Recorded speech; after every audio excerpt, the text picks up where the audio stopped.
Hello welcome students, আশা করি তোমরা সকলেই খুব ভালো আছো। জ্ঞানজ্যোতি কোচিং সেন্টারের পক্ষ থেকে তোমাদের সবাইকে আরো একবার স্বাগত। তো আমি মীরা ম্যাম, আমি আজ ক্লাসে তোমাদের যে টপিক নিয়ে আলোচনা করব সেটা হচ্ছে তোমরা যারা যারা সিধু কানু বিশ্ব ইউনিভার্সিটির আন্ডারে পড়ছো, তোমাদের থার্ড সেমিস্টারে মেজর 3 যে বেঙ্গলি পেপার রয়েছে, সেখান থেকে আজ তোমাদের সিলেবাস ভিত্তিক যেই টপিক নিয়ে আমি আলোচনা করব সেটা হচ্ছে বাংলা গদ্য সাহিত্য বিকাশে এই দিগদর্শন পত্রিকার অবদান কতটা রয়েছে সেই সম্পর্কে আলোচনা। ঠিক আছে, এক এক করে তাহলে আমি আলোচনার বিষয়ে চলে যাচ্ছি।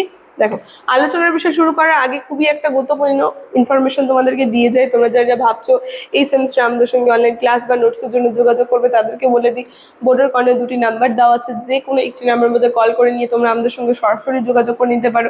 তার সঙ্গে তোমাদের বিভিন্ন সেমিস্টারে যে আর কি কোর্স ফি রয়েছে, ঠিক আছে, আর আমাদের কোর্সে অ্যাডমিশন নিলে তোমরা কি কি সুযোগ সুবিধা পাবে সম্পূর্ণ ইনফরমেশন কিন্তু স্ক্রিনে দেওয়া আছে, তোমরা একটু দেখে নেবে, আমি আর আলাদা করে বলছি না। ঠিক আছে, দেখো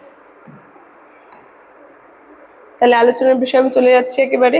দেখো কি বলছে, বাংলা গদ্য সাহিত্য বিকাশে দিগদর্শন পত্রিকার অবদান কতটা রয়েছে সেই সম্পর্কে আলোচনা। যেখানে বাংলা গদ্য সাহিত্য বিকাশে 1818 সালে প্রকাশিত জন ক্লার্ক মাসম্যান সম্পাদিত এই দিগদর্শন পত্রিকার অবদান অনস্বীকার্য। ঠিক আছে, তাহলে আমরা দেখতে পাচ্ছি এই যে দিগদর্শন পত্রিকা যে রয়েছে, যার বাংলা গদ্য সাহিত্য বিকাশে একটা গুরুত্বপূর্ণ ভূমিকা কিন্তু আছে, এবং এটি কেবল বাংলা ভাষার প্রথম সাময়িক পত্রই ছিল না, বাংলার গদ্যকে পণ্ডিতদের পাণ্ডিত্যপূর্ণ ভাষা থেকে মুক্ত করে সাধারণের বোধগম্য ও প্রাঞ্জল করে তুলতে এটি এক যুগান্তকারী ভূমিকা পালন করেছে এই দিগদর্শন পত্রিকার প্রধান অবদান।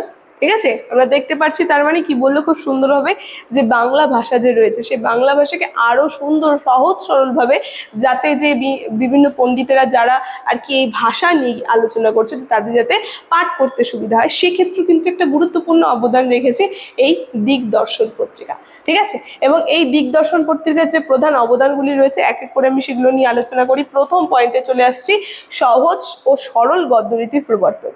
তো কি বলছে, সেই সময় বাংলা গদ্য সংস্কৃত বহুল ও দুর্বোধ্য ছিল, যেখানে দিগদর্শন সর্বপ্রথম সহজ সরল ও সাবলীল গদ্য রীতির ব্যবহার করেন।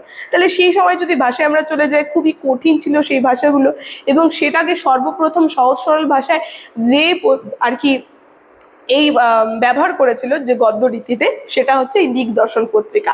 এবং কি বলছে, বাংলা গদ্যকে পাঠকের মুখের ভাষার কাছাকাছি আরো নিয়ে আসলো এই দিগদর্শন পত্রিকা। ঠিক আছে, তারপরে দ্বিতীয় কি বলছে, দেখো দ্বিতীয় বৈশিষ্ট্যের মধ্যে, যেখানে জ্ঞানমূলক বিষয়ের প্রসার।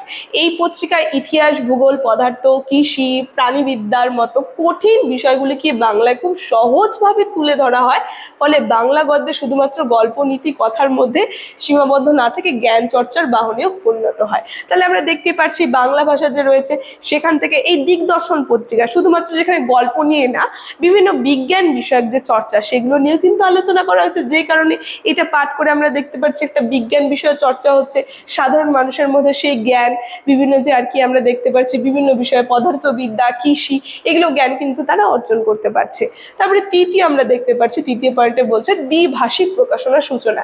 এটি বাংলা ও ইংরেজি উভয় ভাষায় প্রকাশনা হতো। তাহলে এখানে আরেকটা সুবিধা আমরা দেখতে পাচ্ছি, এই দিগদর্শন পত্রিকা বাংলা ইংরেজি দুটো ভাষায় কিন্তু প্রকাশিত হতো। এবং কি বলছে, ম্যাগাজিন ফর ইন্ডিয়ান ইউথ নামে এর ইংরেজি সংস্করণ বের হয়, যা শিক্ষিত বাঙালি সমাজকে কি বলছে আরো জ্ঞানের সাথে পরিচিত করতে সাহায্য করে এবং বাংলা ভাষার প্রসার ঘটাতে সাহায্য করে। তাহলে আমরা দেখতে পাচ্ছি দ্বিভাষিক হওয়ার ফলে কিন্তু সকলেরই কি পাঠ করতে কিন্তু সুবিধা হচ্ছিল, বোধগম্য হয়েছিল। তাহলে 4 নম্বর পয়েন্টে কি বলছে, যে ভবিষ্যৎ ও পত্রিকার পথপ্রদর্শক। যেখানে কলিকাতা স্কুল বুক সোসাইটি এই পত্রিকাকে বিদ্যালয়ের পাঠ্য হিসেবে ব্যবহার করতে শুরু করে, এবং এর সাফল্য পরবর্তীকালে সমসাময়িক সমাচার দর্পণ বা তত্ত্ববোধিনী পত্রিকা গদ্যশৈলী গঠনে আদর্শ হিসেবে কাজ করেছিল। তাহলে খুবই সংক্ষেপে আমরা বলতে পারি, এই যে দিগদর্শন ছিল বাংলা গদ্যের শৈশবের একটি গুরুত্বপূর্ণ ভিত্তি, যা একে জটিলতা থেকে মুক্ত করে সার্বজনীন সাহিত্যিক রূপ দেওয়ার পথ দেখিয়ে দিয়েছিল।